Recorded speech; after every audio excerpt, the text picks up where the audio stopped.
Nouvelle semaine, nouvelle perspective, nous repartons de plus belle dans l'espoir de jours meilleurs. Cette émission en tout cas fera tout pour être à vos côtés afin d'agrémenter de la plus belle des manières vos journées. Bonsoir à tous et bienvenue dans Pipolémique, l'émission polémique assurément. Et quoi de plus normal que d'être sur l'expression du champ lexical assez particulier. En tout cas, installez-vous confortablement et merci de recevoir Marie-Dominique. Bonsoir Marie-Dominique. Bonsoir Yves. Ça va bien? Ça va bien et toi? Ça va bien, super. La semaine démarre bien, j'espère. Oui, plutôt bien. Ah, plutôt bien.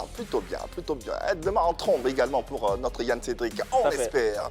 Bonsoir Yann. Bonsoir Yves, bonsoir Marie. Bonsoir Yann. Ça a été le week-end? Oui, très reposant. On n'a pas fait bombance. Ouais. Ça a reposé en tout cas. Okay, on a rechargé les batteries, on est d'attaque pour une nouvelle semaine pleine de lueur et qu'on va offrir à nos téléspectateurs. Allez, vous le savez, cette semaine, elle s'annonce bien parce que vous êtes toujours aussi nombreux à nous suivre et nous sommes d'avis, nous sommes en phase avec vous. Alors continuez de faire grandir cette communauté à travers cette interaction qui est la vôtre.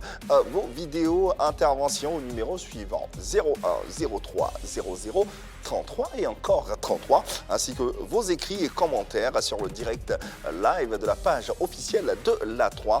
N'oubliez pas de faire précéder vos différents commentaires du fameux hashtag PPLK. Ici ou partout ailleurs en Afrique centrale ou un peu partout, vous pourrez nous suivre à travers les différents canaux que sont 203 abonnés Canal+, 740 pour ceux de StarTimes et enfin le numéro 3 pour la TNT. En attendant, à l'Ivoirienne qui revient, Yann Cédric nous sensibilise. Tout à fait Yves. Alors les gars, il ne faut pas oublier de se laver les mains avec de l'eau et du savon. Si vous n'avez pas d'eau et de savon, utilisez un gel hydroalcoolique pour vous frotter entre les mains, pour désinfecter les mains, c'est très important.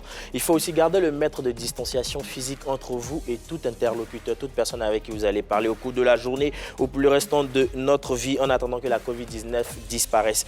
Aussi, il faut tousser et éternuer dans un papier mouchoir qu'il faut jeter immédiatement ou bien dans le creux du coude si vous n'avez pas de papier mouchoir.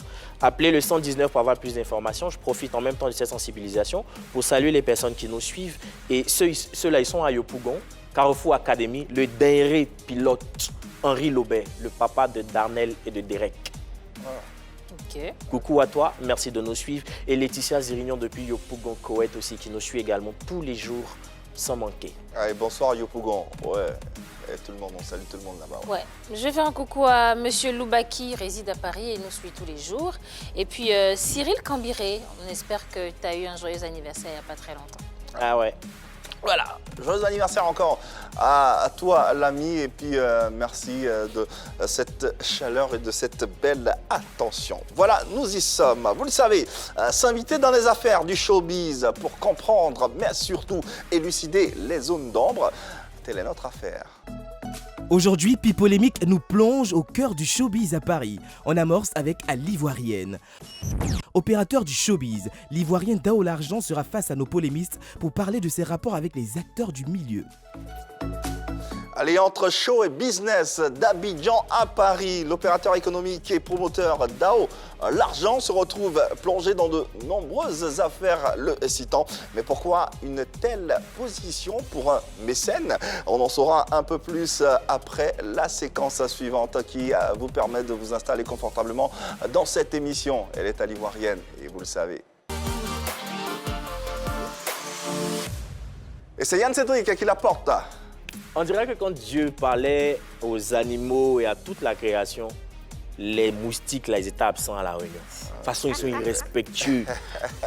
Trop vrai. On dirait, hein? Ouf, les moustiques, s'il vous plaît. Mais les gars, il faut désinfecter les endroits, c'est pour ça, pour éviter Mène la vie les dure. moustiques. Ouais. Mène la vie dure. Ah, ils t'ont traumatisé, toi, hein? Trop. Le deuxième tableau. Tu sais que la galère, Yves, c'est un faux oui, hein. On t'appelle pour te dire qu'on a vu ta go quelque part. Même transport pour aller l'attraper, tu n'as pas. Oh. Et Fulbert, il a souffert le week-end là. Ouais. Ah, si. Trop difficile pour lui. Non, mais au-delà de la galère, il y a la volonté aussi. Ouais, mais il peut pas marcher. Après, voilà, il peut pas C'est marcher. peut-être dans Le gars, une il autre habite à commune. Benjerville. La go se fait voir à Yopougon. Il ne va pas marcher de Benjerville à Yopougon. Oh, Yako. Yako, Fulbert. Yako. Quand tu as gourmand comme ça, au moins tu prends ton téléphone, ton smartphone, tu télécharges l'application à tes mobiles. sur ton smartphone et puis tu nous regardes. Au moins, ça va te faire passer le temps et ça va te faire oublier pas mal de choses. En tout cas, on est de cœur avec toi. Hein. Le jour qu'on se voit, je te filerai le transport. Oh, il est gentil. Allez, dans le feu de l'action et au centre de nombreuses affaires du showbiz entre Abidjan et Paris. Dao L'Argent, producteur de musique et opérateur économique, se prononcera dans quelques instants et sur notre plateau sur les différentes affaires qui lui collent au dos. Ça sera juste après le serveur suivant. Dans le milieu, il est connu sous le pseudo de Dao L'Argent. À la tête de sa structure DL Productions, il mène ses activités entre Abidjan et Paris avec une grande réussite. Au centre de nombreuses affaires et en conflit avec certains acteurs importants du showbiz ivoirien à Paris, Dao L'Argent, devant la team de Pipolémique, s'expliquera. Allez, à l'affiche pour ce numéro de PPLK. N'hésitez pas à lui poser vos questions à travers nos différents canaux. Vous avez l'opportunité de les faire en direct et de façon très directe, tout simplement. Le boss du jour, puisque c'est de lui dont il s'agit, est un opérateur économique et culturel basé en France. Propriétaire de la structure DL Organisation, créée en 2019. Entre 2013 et 2020, il a travaillé avec plusieurs artistes de renom tels que Petit Denis, Kérosène, Mix Premier, Feu Rickson, Le Zoulou, Feu, Daisy Champion, Molière, DJ Venom, DJ Boombastic, De Bordeaux, Likunfa, Vital, Magic Diesel. Il reçut même le prix du meilleur promoteur de la diaspora au Prix Mud 2020. Aidez-nous à recevoir sur ce plateau Dao L'Argent, s'il vous plaît.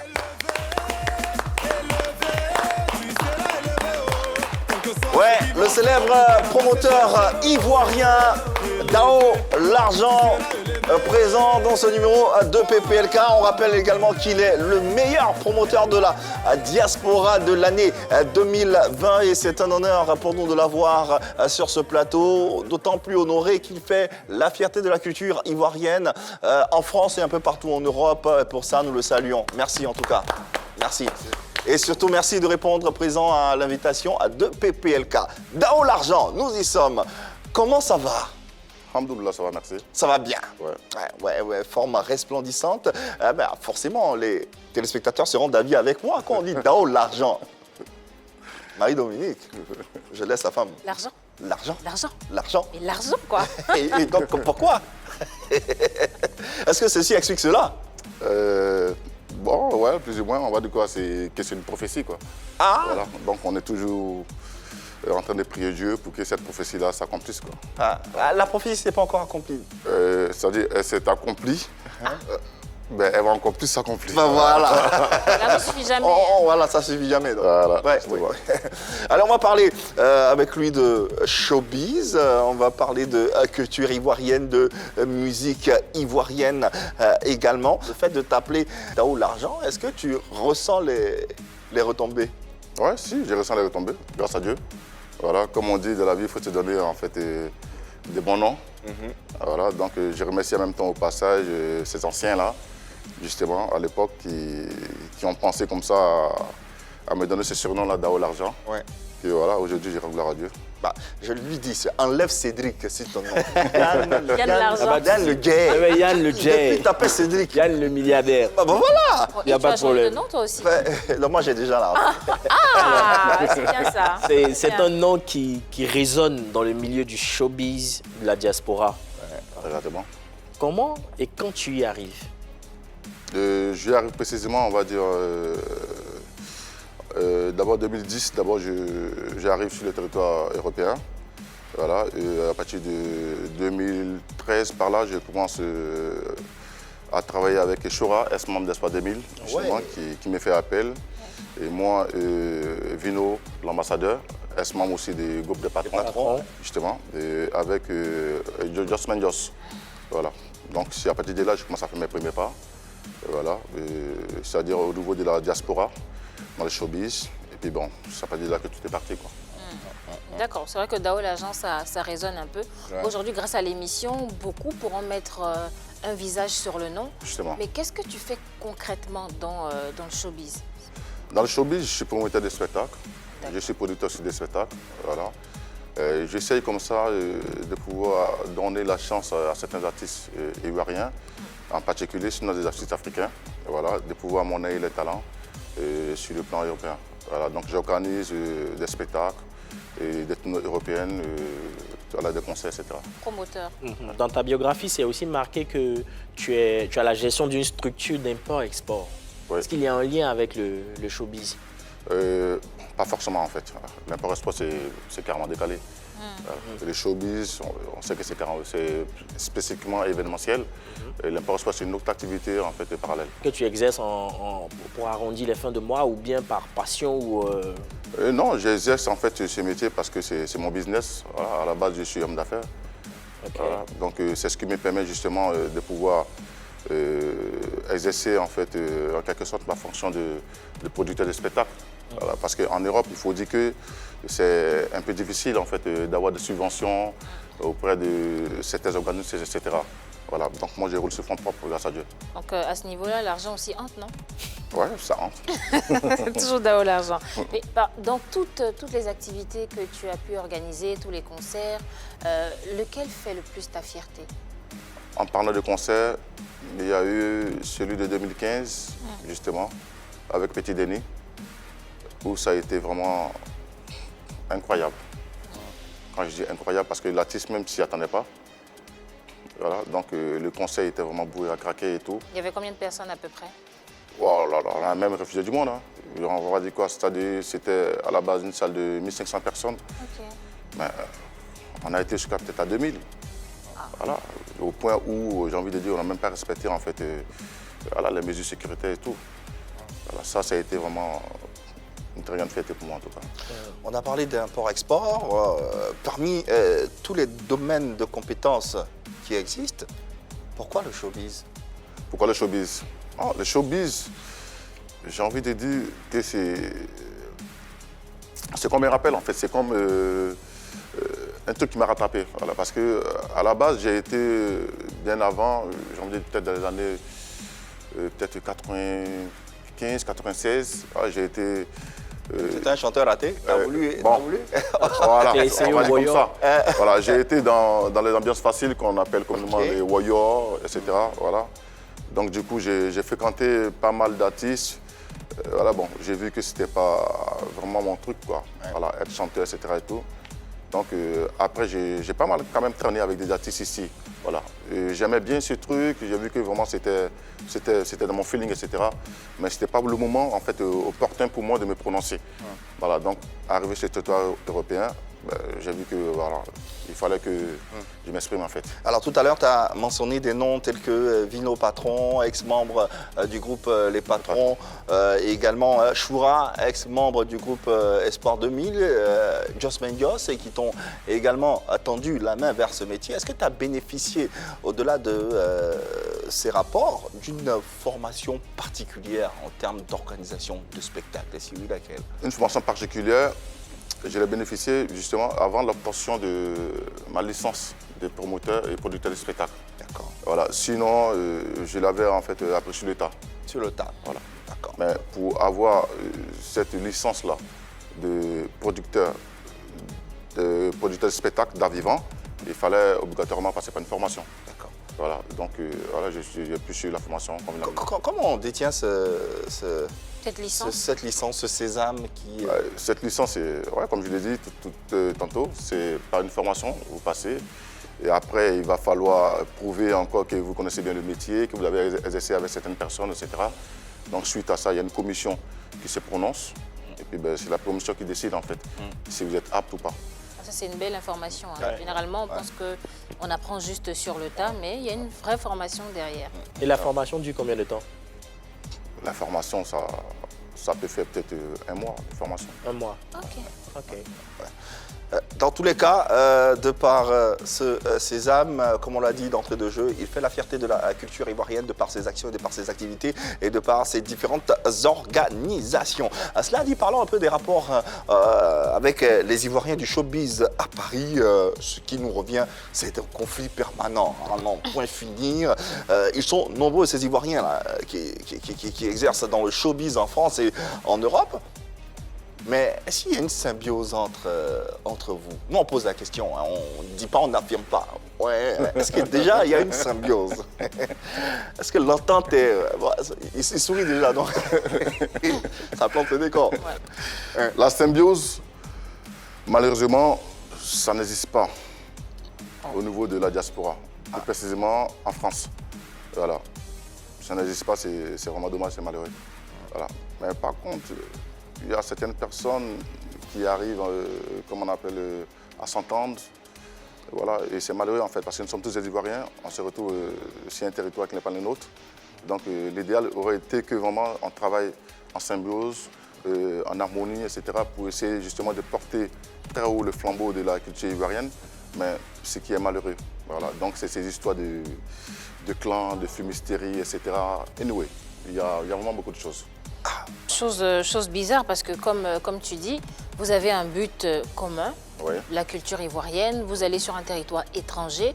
En plus, il y a pas mal d'associations. Comment on n'arrive pas à s'entendre quand nous, ici, on a l'impression que vous êtes organisés, il y a des associations de promoteurs de spectacles. Comment vous n'arrivez pas à vous entendre avec tout ce qui a été mis en place, par vous-même en plus? La question, vraiment, ça veut dire, elle est très bien posée, la question, mais la réponse aussi, on n'arrive pas à trouver la réponse, même nous. C'est quand même dommage en fait, parce que à l'époque, on avait essayé comme ça de réunir en fait tous les acteurs culturels en fait, de la diaspora, suite à une association MPPC qui était une seule association justement. Mais après, il y a ISB derrière. Il y a eu beaucoup de choses. Justement, c'est suite au problème qui est survenu au sein de l'MPPC, voilà, qui n'est pas derrière. Bon, il y a d'autres qui ont décidé de former une autre association parce qu'il y avait beaucoup d'incompréhension. Voilà. Mais après, il y a toujours, en fait, j'ai envie de dire, des personnes, je pèse encore mes mots, de mauvaise moralité, voilà, qui sont en dessous, qui tirent la ficelle. C'est-à-dire, eux, ils aiment quand c'est divisé. Voilà. C'est bizarre, mais il y a des gens qui sont comme ça. Quand c'est divisé, ils sont contents. C'est-à-dire, eux, ils ne gagnent pas, personne ne va gagner, eux, ils sont là, ils sont contents. Diviser pour mieux régner? Diviser pour mieux régner, je ne vais pas dire ça parce que diviser pour mieux régner, quand vous divisez pour mieux régner, c'est-à-dire au moins vous attirez, en fait, vous tirez des profits? Voilà, un profit, mais il n'y a pas de profit que vous tirez. Donc c'est vraiment, j'ai envie de dire, c'est méchant. Voilà, c'est méchant. Et encore ces personnes réussissent comme un aimant à attirer beaucoup de personnes avec eux. Et là, ça commence à se tirer un peu partout. Donc, voilà. Il y a beaucoup d'associations, mais il n'y a pas d'entente. Une pluralité d'associations. Est-ce que toi, tu fais partie d'une des associations? Oui, je fais partie d'une association. Je fais partie de l'association dont le président Eric Saki. Voilà, je fais partie de l'ISB. Ok, ISB Diaspora. Comme ISB, comment? Diaspora? Oui, Diaspora, ouais. ISB Diaspora, ouais. Et justement, tu milites dans cette association-là, vous mettez en avant les artistes ivoiriens qui viennent pour des spectacles et tout. Est-ce que justement vous arrivez à atteindre votre but, à atteindre les objectifs fixés par cette association? Non, on n'arrive pas, en fait, je vais dire, là l'association a été créée justement, mais l'association n'a pas encore exercé en tant que telle. Voilà, c'est vrai, on a mis en fait quelques règlements intérieurs, on a mis des chartes, machin, etc. à respecter, mais l'association n'a pas encore exercé en tant que telle. En parlant de l'association, justement, on a pu recevoir l'une des têtes fortes de cette association, Eric Saki, oui, sur notre plateau, lui également promoteur de spectacles, et voici en substance ce qu'il nous disait. Eric Saki, est-ce que vous travaillez de concert? Est-ce que ces associations-là travaillent en parfaite synergie pour le bien de la culture ivoirienne? Ok, pour dire vrai, franchement, non. En Europe, non. Parce que quand on veut créer une association, c'est de fédérer. Donc, dans ce sens, je pense qu'on devait plus ou moins fédérer que de se diviser. Mais tout à l'heure, je l'ai dit, j'ai dit le Facebook fait. Puis l'homme noir, l'ivoirien, franchement, en Europe, nous sommes un peu quand même méchants. Ça, c'est clair. Parce que toi, tu veux vraiment avancer, mais il y a toujours quelqu'un. Mais pourquoi arriver là-bas, vous devenez comme ça? Oui, nous, oui, c'est vrai, c'est bien utilisé. Je me mets dedans parce que je n'ai pas toujours dit que je suis bon. J'ai aussi mes défauts. Je ne saurais vraiment expliquer. Eric Saki, à l'instant, hein, qui était sur notre plateau, commentaire sur ce qu'il vient de dire. Bon, il allait un peu dans ton sens. Oui, il allait dans mon sens, en fait. C'est que, j'ai envie de dire que, c'est-à-dire ce qu'il a dit, c'est ce qu'il reçoit, en fait, dans chaque association, fédérer. Voilà. Pour fédérer, je pense qu'il faudrait d'abord que, en fait, c'est-à-dire toutes ces personnes-là ils essayent d'abord de laisser de côté plusieurs choses, quoi, c'est-à-dire l'ego, les points de personne, machin, etc. et tout, pour pouvoir fédérer. Voilà. Donc aujourd'hui, fédérer, que ce soit la ISB, que ce soit les autres associations, c'est ce qu'ils ont en fait tous en commun, mais ils n'y arrivent pas à fédérer. Voilà. Donc c'est vraiment dommage, quoi. Moi, Eric Saki, il est quand même le président de l'AISB. Oui. Toi, tu es un membre aussi influent de la même association. Oui. Il y avait déjà l'AMPPC, donc c'est vous qui êtes parti créer une autre association. Oui. Qu'est-ce que vous faites justement pour ramener cette cohésion-là? Est-ce que vous êtes allé vers les autres pour essayer de mettre en place une procédure de, je sais pas moi, de réconciliation? D'abord, en fait, j'ai envie de dire que l'AMPPC, c'est le président Eric Saki, est l'une des personnes là, justement, c'est qui ont pensé à créer cette association de l'AMPPC. Voilà. Donc, d'abord, par humilité, il a accepté de ne pas se présenter en tant que président. Voilà, voyez-vous. Donc, là, après, quand il y a des problèmes, il a décidé justement de créer son association. Bon, nous, on l'a suivi parce qu'on connaît un peu sa vision, etc., qui est la nôtre aussi. Voilà. Et ça, justement, dans ce sens-là, on a eu à faire des réunions où il a toujours fait preuve d'humilité. Il a cherché à rencontrer justement, c'est-à-dire le président des autres associations, en l'occurrence le président de l'AMPPC, voilà, le président Mako Tsekura, que je salue au passage. Il a même fait appel, j'ai envie de dire, à plusieurs personnes pour essayer d'apaiser un peu les tensions, etc. Bon, après, il devait avoir une suite. Mais la suite n'a jamais eu lieu, quoi. Ça n'a rien donné? Ça n'a rien donné, la suite, parce que justement, il y a toujours... Des tensions? Non, pas des tensions. Des personnes qui tirent les ficelles? Qui tirent les ficelles. Ces personnes-là, vous les connaissez, vous les avez localisées, plus ou moins, vous les avez... Oui, on connaît ces personnes. On les connaît très bien. Et ils savent qu'on les connaît en plus. Et qui sont-ils? Non, après, moi, j'ai pas envie de citer des noms, mais ils savent qu'on les connaisse. D'accord. D'accord, on va rester dans les conflits. En octobre 2020, il y a une plainte qui t'avait été délivrée pour escroquerie. Trafic de visa, atteinte à l'intimité d'autrui et tout. Après avoir été blanchi de tout ça et relâché, tu as affirmé connaître qui était derrière ces accusations. Tu es même allé un peu plus loin pour dire que c'était un Ivoirien qui était aussi dans le showbiz. Est-ce qu'aujourd'hui, tu peux nous dire sur ce plateau qui était cette personne? Oui, en fait, c'est lui qui était derrière cette plainte, c'est Josman Jos. Josman Jos? Oui, qui a porté cette plainte contre moi. Voilà, au niveau de la police française. Pourquoi il a fait ça? Il a fait ça pourquoi? J'ai envie de dire, je ne sais pas comment qualifier en fait son comportement depuis un certain moment. J'avais décidé même de ne plus en parler, mais là, quand vous parlez des plaintes, il faut en fait que tout le monde sache justement qui était à la base de cette plainte-là. Il a fait parce qu'il faut dire que c'est mon ex-collaborateur, voilà, c'est mon ancien mentor, j'ai envie de dire comme ça. Voilà. Et après une collaboration en fait, que je n'ai pas trouvée fructueuse, donc j'ai décidé comme ça en fait, de mettre terme à notre collaboration. Mais en fait, vous savez, il y a certaines personnes qui ne se résoudent pas, vraiment, qui ne se résoudent pas à accepter une certaine séparation. Voilà. Donc c'est le cas de Jos Medios. Donc ce n'est pas une histoire qui date d'hier. Hein. Voilà, comment d'anciens mentors on se retrouve à cette situation d'animosité? Justement, c'est le mot.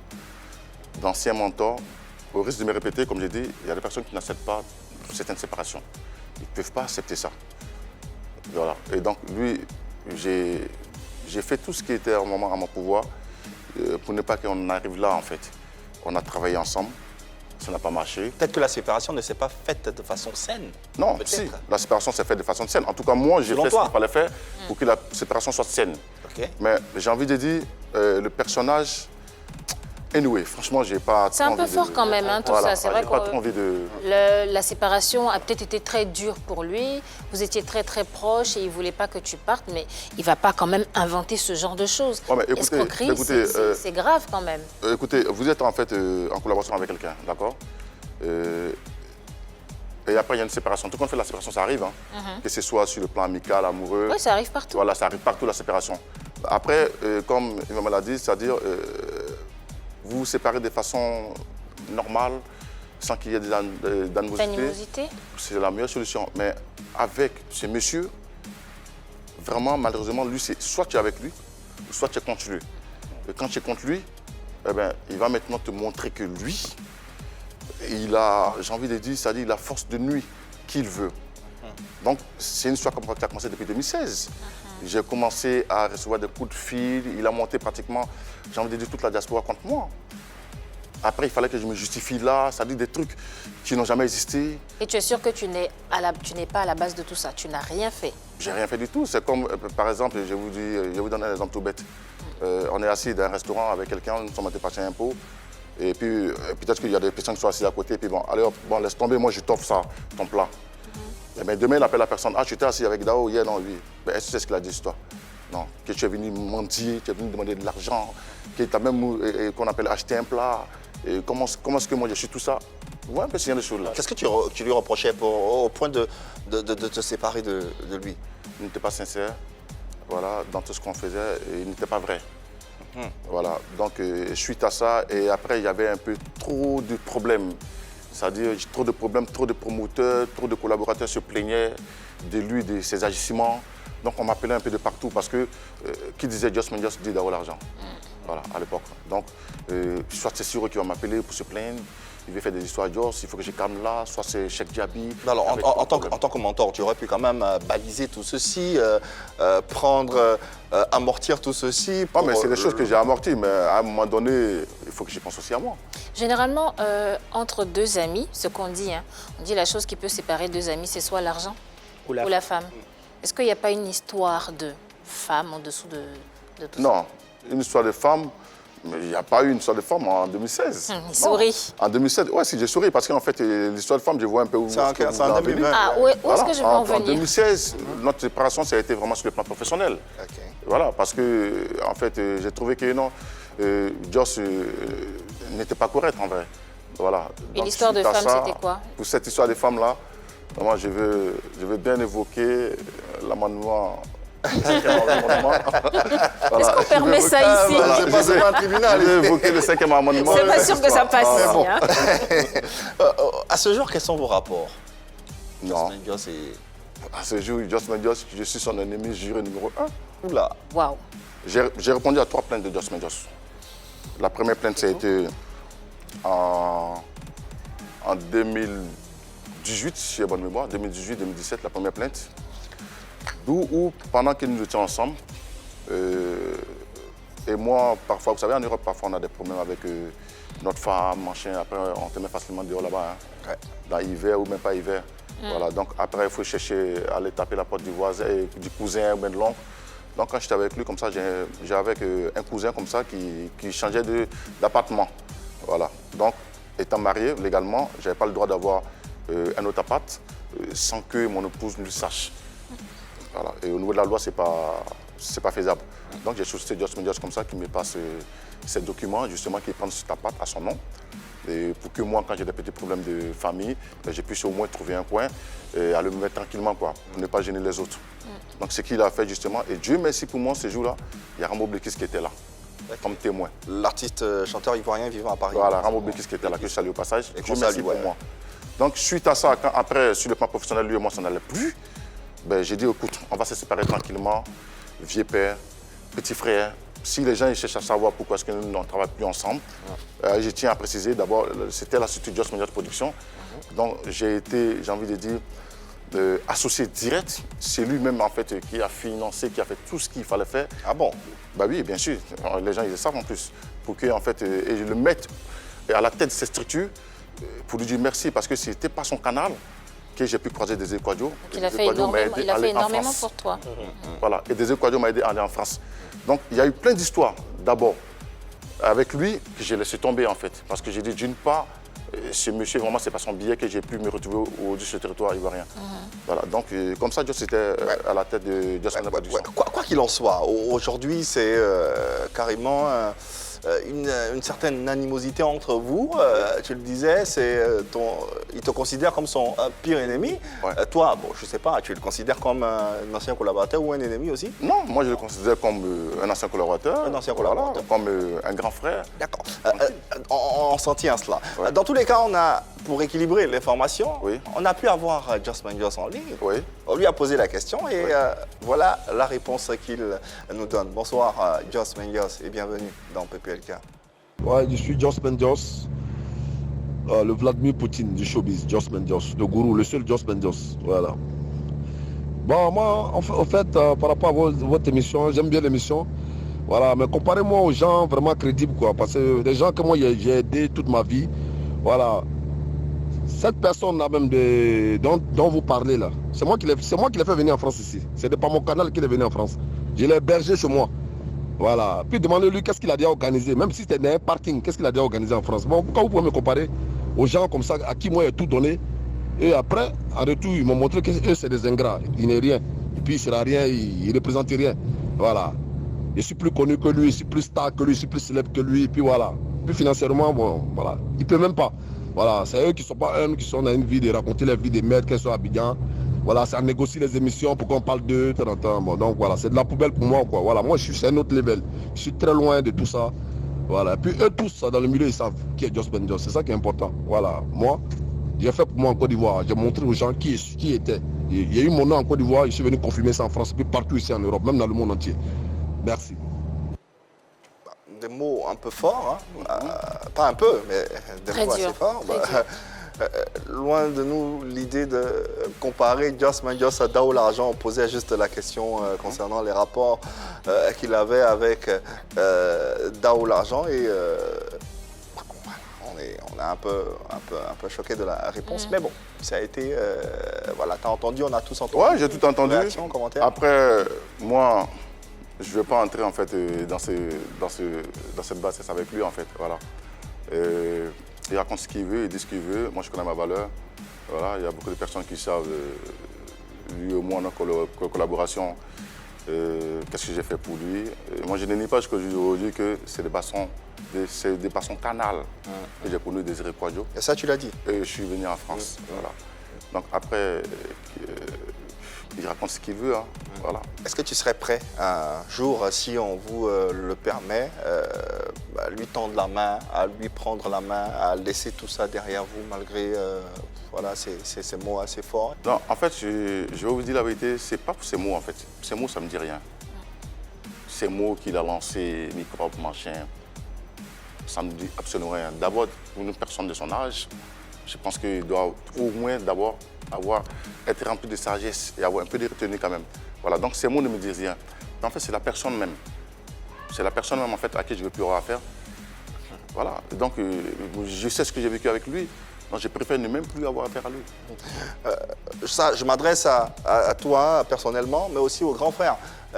Jos Mendios, vous avez l'image de la culture ivoirienne, hein, de par la musique et de l'industrie musicale entre vos mains, puisque vous êtes les organisateurs de spectacles. Cette image-là, elle est reluisante ou non grâce à vous. Il est important que vous sortiez de ces guéguerres, de ces polémiques, de ces injures pour récolter les fruits de cette beauté. Tout se mettre ensemble, il n'y a pas de problème, mais il faut se mettre ensemble avec des bonnes personnes. Parce que là, tout de suite, en fait, je pense que vous m'avez posé des questions. Si certaines personnes qui tirent les ficelles, qui aiment quand les choses n'avancent pas.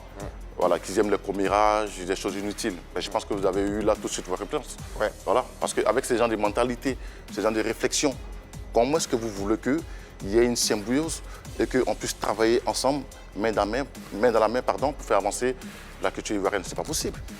Ce que nous on souhaite en tout cas, c'est que cette culture ait une belle image et que cette image soit reflétée dans le monde. Il y a des personnes qui sont là pour ça. Ouais. Laissons Jos Mendios de côté, et parce que la carrière de notre invité, il n'y a pas que Jos Mendios dans cette carrière, n'est-ce pas? Parlons à présent de collaboration avec certains artistes. Hein. On l'a dit en début d'émission, tu as travaillé avec voilà, les plus grands, Magic Diesel, Petit Denis, Feu Rickson le Zoulou, Feu Desi Champion. La liste est, voilà quoi. Alors, vous pouvez le voir même sur les différentes images. Alors, parlons du cas Magic Diesel, avec le titre « La maladie d'amour » qui a fait exploser le groupe et au point d'être demandé en France en tournée un peu partout. Tournée européenne qui s'annonce en grande pompe, pourtant en lieu et place de cette belle tournée. On s'est retrouvé, c'était une véritable cacophonie après. Ouais. Qu'est-ce qui n'a pas marché? L'histoire Magic Diesel, franchement, c'est une histoire qui m'a fait perdre beaucoup d'argent. Combien à peu près d'argent? Au moins peut-être, pour ne pas dire n'importe quoi, au moins peut-être 15 000 euros. 15 000 euros. 15 000 euros. Ça m'a fait perdre énormément d'argent, cette histoire. Mais après, je n'ai pas donné, quoi. Je n'ai pas donné, j'ai laissé tomber. J'ai vu qu'en fait, ils étaient manipulés, ils étaient dans un engrenage, en fait. Qu'est-ce qui s'est passé exactement? Ce qui s'est passé exactement avec Majid Diesel, bon, je vais essayer de... Le résumé? Voilà, de résumer un tout petit peu. C'est que, en fait, j'avais sollicité Majid Diesel par le biais de Yannick Kaka, qui est mon collaborateur direct en Côte d'Ivoire, que je salue d'ailleurs au passage, pour une tournée européenne.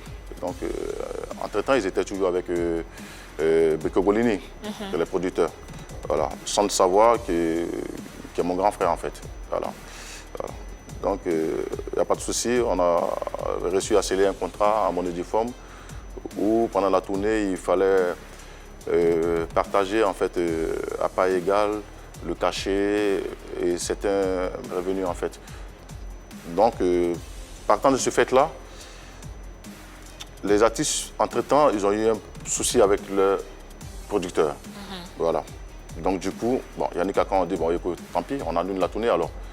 Ils recontactent Yannick Kaka, les deux artistes. Ils vont le voir personnellement. Ils négocient avec lui. Donc, Yannick Kaka qui signe un protocole d'accord avec eux et qui me contacte. Il peut dire, OK, les petits sont venus négocier, machin, ils veulent faire la tournée. Mais moi, j'ai rappelé Bricco pas derrière pour lui dire, il m'a dit, il n'y a pas de problème. Comme ça, j'ai dit, Dao, c'est la famille, il n'y a pas de problème. Donc, on accepte de faire la tournée. On part toujours sur la même base du contrat précédent, la même clause. Donc, toujours avec le même producteur? Voilà, toujours avec les mêmes conditions. Il n'y a pas de souci. Moi, je fais tout ce qu'il y a à faire au niveau de l'ambassade. Pour l'obtention des visas, je prends en charge le VHR, bien évidemment. Après l'obtention des visas, on me contacte, me dit, il y a cette personne qui me contacte à Paris, j'ai oublié son nom, et qu'il était avec M. Alain Toussaint, qui veut me voir suite par rapport à Majid Diesel. Bon, pour moi, c'est pour une date. J'ai dit, OK, il n'y a pas de souci. Je les croise, ils me disent non, qu'ils sont eux les nouveaux patrons de Majid Diesel. Donc, le contrat qui a été signé avec Majid Diesel, eh bien, il va falloir qu'on revoie ce contrat-là. Je dis, mais comment ça? D'abord, c'est un contrat qui a été introduit à l'ambassade. Ils ont signé le contrat eux-mêmes. Pourquoi vous voulez qu'on revoie ce contrat après obtention de visa? Non, parce que nous, avec Majid Diesel, ben, dans notre contrat avec eux, nous, on a, je crois qu'ils m'ont dit 60%. J'ai dit, mais moi, je m'en fous. J'ai dit, mais moi, je m'en fous, à la limite. Moi, j'ai pas... Pourquoi est-ce qu'on n'est pas venu au début? Est-ce que tu as essayé de contacter Bricco Golini, qui à l'époque qui en était le responsable? Non, mais parce que Bricco n'avait plus rien à voir avec Majid Diesel. Voilà, parce que le contrat, cette fois-ci, on l'a signé avec les artistes. Le premier contrat avec Bricco, ben, il avait été rompu. Donc, c'est les artistes qui sont venus négocier. On a pris la peine quand même d'aviser Bricco. Et il nous a dit, il n'y a pas de problème. Voilà, donc on signe le contrat avec les artistes. On n'a pas signé le contrat avec une institution particulière. On a signé le contrat avec les artistes. Directement. Donc quand d'autres personnes se présentent et qui nous demandent de revoir le contrat, qu'eux ils sont des partenaires des artistes, moi je ne comprends pas. Qu'est-ce que les artistes eux-mêmes vous ont dit? Les artistes, les concernés, se sont rendus compte que là, leur image vraiment est menacée. Voilà, donc ils ont décidé après de faire... table basse, mais ça n'a pas abouti. On entend ta version, qu'on respecte d'ailleurs. On a pour autant la version du staff de Magic Diesel, constitué à l'époque de Chico Lacoste, qui était l'ex-manager du groupe, et de Hervé Blédé, qui ont plutôt dénoncé un manque de respect du contrat de ta part, mettant en cause ton professionnalisme. Si la régie le permet, à travers l'interview de Magic Diesel et son staff.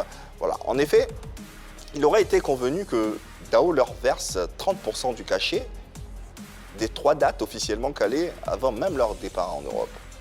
Et dès leur arrivée en France, au lieu de leur verser les avances de leur cachet de spectacle, le promoteur aurait plutôt calé un spectacle live dans la soirée qui n'était pas programmée.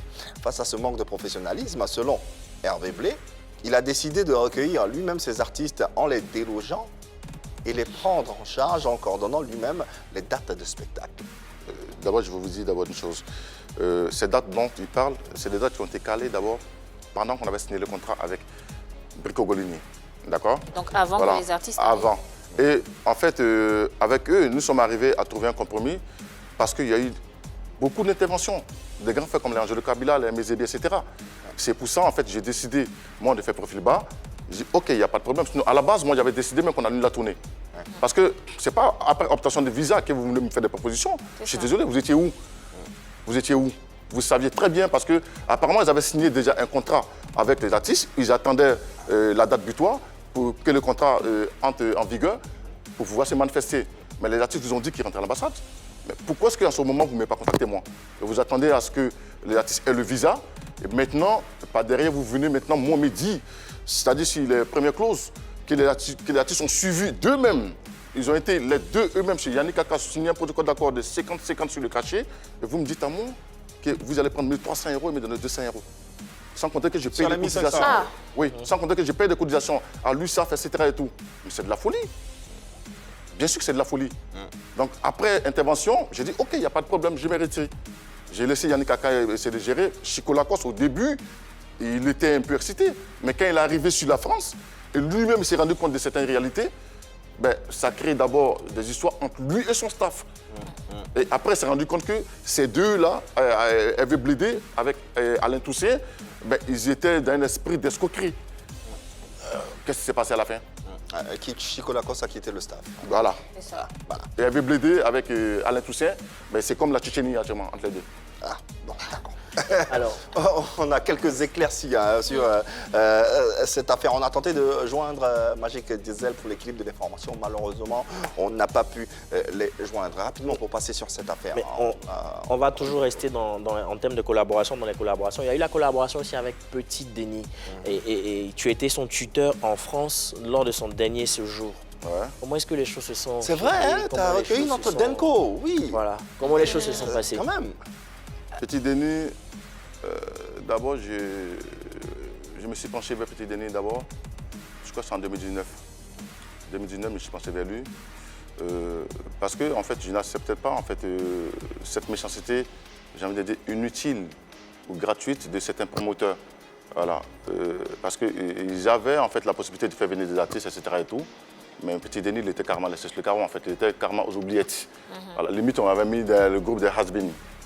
Donc, moi, j'ai regardé d'abord son état de santé. Ouais, j'ai vu qu'au-delà d'être une icône d'un artiste, c'est un être humain, voilà, qui a des enfants. J'ai récupéré Petit Denis justement avec Mariam, son ex-copine, oui. que je salue vraiment avec beaucoup de respect. Parce que dans cette situation, elle était tellement contente qu'elle a décidé de prendre en charge les billets d'avion et de Petit Denis, et même des artistes à l'époque qui venaient avec Petit Denis, dont Frankie DiCaprio, juste pour me dire merci. Voilà. Donc Denko, quand je l'ai fait venir à Paris, justement, c'est vrai, je suis la pièce maîtresse de cette initiative, mais ce n'est pas tout seul en fait que j'ai pu abattre ce boulot aussi colossal. J'étais avec mon associé Serge Kama, que je salue. Donc Denko, on a senti quelqu'un vraiment de vraiment fragile en fait, et quelqu'un qui avait cette volonté-là de se remettre sur pied. Voilà, mais il n'avait pas les bonnes personnes autour de lui. Et quel était son état de santé quand tu le faisais venir à Paris? Son état de santé, Ouais. il était juste fatigué. Fatigué. Il n'était Il pas était juste malade. fatigué. Non, il n'avait pas de maladie particulière en tant que telle. Est-ce que c'était évident de le canaliser, sachant qu'il était fatigué, de le faire répéter, de le faire honorer les dates et tout ça? Non, mais il faut dire que quand Denis est arrivé, d'abord, c'était important pour lui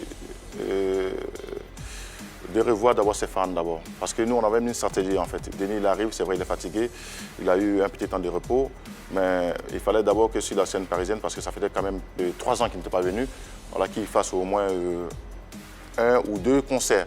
Voilà. Tenez-vous bien qu'il y a beaucoup de concerts qu'on a dû annuler parce qu'on a estimé que ce n'était pas l'image de l'artiste. Voilà. Donc quand il est arrivé, c'était important pour lui parce que lui-même, il était vraiment motivé à le faire. Voilà. Parce que là, il savait que non, il était venu pour se reposer. Avant le repos, il fallait déjà renouer avec comment on appelle le public, machin, etc. D'où on a eu à faire jusqu'à quelle date. Mais la dernière date qu'on a eu à faire, c'est après Genève, chez Doudou Sticker. Après là, alors, on a tout arrêté. On a décidé que l'artiste se repose. D'accord. Et depuis le mois de mars 2020, depuis l'année 2020 au mois de mars, il est revenu en Côte d'Ivoire. Oui. Et à la base, c'était pour un concert. Oui. Malheureusement, ce concert n'a pas eu lieu. Et depuis, il n'est plus reparti, il est resté. Comment tu juges cette situation? D'abord, je voudrais que vous reteniez que Denis n'est pas reparti parce que les ambassades jusqu'au jour d'aujourd'hui sont fermées. Voilà. Denis n'a pas en fait, de titre de séjour. Il n'est pas en situation régulière sur le territoire français. Donc il se déplace régulièrement demande de visa. Voilà. Donc c'est suite à ça que Denis est resté jusqu'au jour d'aujourd'hui. Et moi, en espérant que la situation se décante entre-temps, depuis le 9 mars, ben, j'ai dû faire 9 mois ici pour ne pas laisser, j'ai envie de dire, mon frère. Voilà. Parce que lui et moi, ce n'est plus une histoire particulière en fait. Voilà. Mais pour autant, il est là et sa situation se dégrade. Sa situation se dégrade. Parce que oui, dès son arrivée, on l'a reçu sur ce plateau, on était tellement content de le voir avec une mine qu'il affichait qui était reluisante. On te dit merci au passage pour ce moment qu'on a vécu parce qu'on était vraiment fiers de retrouver notre petit Denis, notre Denko national. Mais là, tout laisse à croire que tout a capoté à nouveau. Oui, mais en fait, retenez que Denis a eu vraiment un grand choc en fait. Il a eu un grand choc parce que c'était pas ça en fait le but. Quand nous sommes arrivés, c'était pour faire un concept. On avait une série de dates, de concerts. Donc, j'ai envie de dire, la situation sanitaire, la Covid, a vraiment, c'est-à-dire, mélangé beaucoup de choses. A bousculé beaucoup de choses. Donc, Petit Denis a été l'une des plus grosses victimes de la situation sanitaire parce que ça l'a carrément anéanti. Mais le problème de Denis aujourd'hui, si je retrouve dans cette situation, c'est pas que Denis. Mais Denis a un staff. Et c'est son staff qui est autour de lui. C'est eux qui permettent ça. J'ai envie de dire, c'est ces anciens managers en fait, que je n'ai pas voulu laisser en marge quand nous sommes revenus. Parce qu'on estimait qu'ils étaient là. Pour avoir vécu avec lui, le connaissant, est-ce que tu penses qu'il pourra se défaire de ses démons? Oui. Il a juste besoin de bonnes personnes. D'un bon encadrement. C'est tout. Tu t'y mets? Oui, c'est pour ça que je suis revenu d'ailleurs. J'ai fait que 2 mois à Paris. Tu crois qu'il est toujours le capitaine du Zouglou? Oui, toujours. Toujours? Oui. Il n'y a pas. Les autres là n'ont qu'à parler. On va te laisser le soin de regarder cette caméra et de lui adresser un message. Bra, tu connais comment ça est là? Voilà. Je suis là. Toi et moi, c'est famille. Ce n'est pas une histoire de producteur ou quoi que ce soit. Voilà. Fais ce que tu as à faire, mais la régulation est maintenant terminée. Voilà. Parce que je suis venu, on va reprendre le travail. Même ici. Si on a reçu là-bas, ce n'est pas ici qu'on n'a pas réussi. C'est pour ça en fait que je suis revenu. Donc on va reprendre le travail ici et on va retourner. Il faut lui dire aussi que nous, on l'aime, qu'on veut le voir bien portant, bien en forme. Il n'a pas tout fait parce que... Toute la Côte d'Ivoire t'aime. Il faut lui dire. Voilà, toute la Côte d'Ivoire t'aime. Évidemment, tous les bons d'ici, là, ils sont prêts pour toi. Voilà, donc déjà, science à ça et puis on te regarde. Voilà, et bientôt, je pense que faut te foyer. J'espère. En tout cas, Denko, on te regarde parce que la Côte d'Ivoire t'aime. Tu es un des dignes fils de ce pays. Tu es le capitaine du Zouglou. Toi, tu l'as dit, si tu laisses ce brassard, il n'y a pas quelqu'un qui va vouloir ramasser.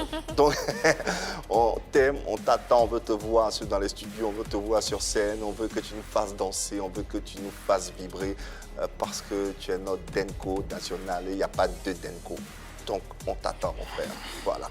Alors, allez, pour terminer cette émission, parlons rapidement du sacre au Primi de 2020 dans la catégorie meilleur promoteur diaspora. Ça représente quoi pour toi, un tel trophée? Un tel trophée, je pense que c'est le fruit d'un travail. C'est le fruit d'un travail acharné qui a été récompensé, justement, grâce aux Ivoiriens, grâce à Dieu. On a un appel de quelqu'un qui, on espère, ça te fera plaisir. Ouais, on le regarde ensemble et on se retrouve après. Bonjour, président Eric Saki des acteurs du showbiz de la diaspora, présent à Abidjan en ce moment.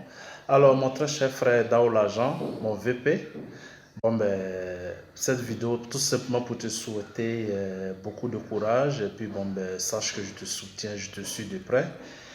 Et puis bonne émission à toi. Et sache que toutes les vérités ne sont pas bonnes à dire. Tu sais au moins de quoi je parle. C'est le showbiz. Hein? Alors, de toute façon, je consulte mon très cher frère, Daoula Jean. Prends soin de toi. Et puis, que Dieu nous bénisse. Ciao. Ah, il a déjà tout dit au vieux père. C'est trop tard. Non, mais c'est bon enfant. On remarque que vous avez un rapport très fusionnel. Oui, avec c'est ça qui... Hanin. C'est bien de vous voir comme ça, en tout cas. Ouais, J'espère qu'on ne risque pas exact. de les voir comme Comme à couteau Joss. tiré. Il y a des personnes comme ça, il y en a plein en fait qui sont bien, de stickers aux enfants, il y en a plein qui sont comme ça. Pour terminer cette émission, Vital, on en parle? Ah, Sa Majesté, Vital. Sa Majesté, Vital. Sa Majesté. Ouais. La reine du coupé décalé. Coupé décalé. Sa Majesté, Vital. Ouais, Vital, c'est ma personne, c'est mon artiste. Je l'aime très bien. Moi, je suis beaucoup motivé à l'aider, quoi qu'elle fasse. On vous a prêté une relation Non, pas sérieux. C'est la Non. première... Non, voilà, c'est la première fois que j'entends ça. Ah, moi, j'ai entendu parole. aussi. Hein. Non, c'est j'ai la jamais première entendu fois. ça. Ah non, Ah non, on a trop entendu ça. Ah, Oui, non. si, ouais. Ah bon? C'est bizarre, moi, c'est la première fois que moi j'entends ça. Ah bon? Ah, Vital, c'est ma fille, Vital. Ah bon? Mais il y a trop de questions sur son mariage. On se dit que c'est un buzz, on dit que c'est pas un buzz. Qu'est-ce que tu en penses? Qu'est-ce que tu dis? Vital s'est marié. Vital s'est marié. Moi-même, j'ai même regretté, en fait, Qu'est-ce voilà, que que ça j'ai pas marié? pu venir, mon chien, etc. et tout. Parce que, en fait, bah oui, Vital s'est marié. Voilà, Vital s'est marié. Ok. Voilà. Enfin, elle me l'a dit, elle s'est mariée. Voilà. Donc moi, j'estime que Vital s'est marié. Tu étais informé avant? Ouais, elle me l'a dit, qu'elle devait se marier, machin, etc. et tout. D'où même, je pense que j'ai dû faire des posts d'encouragement sur ma page personnelle Facebook.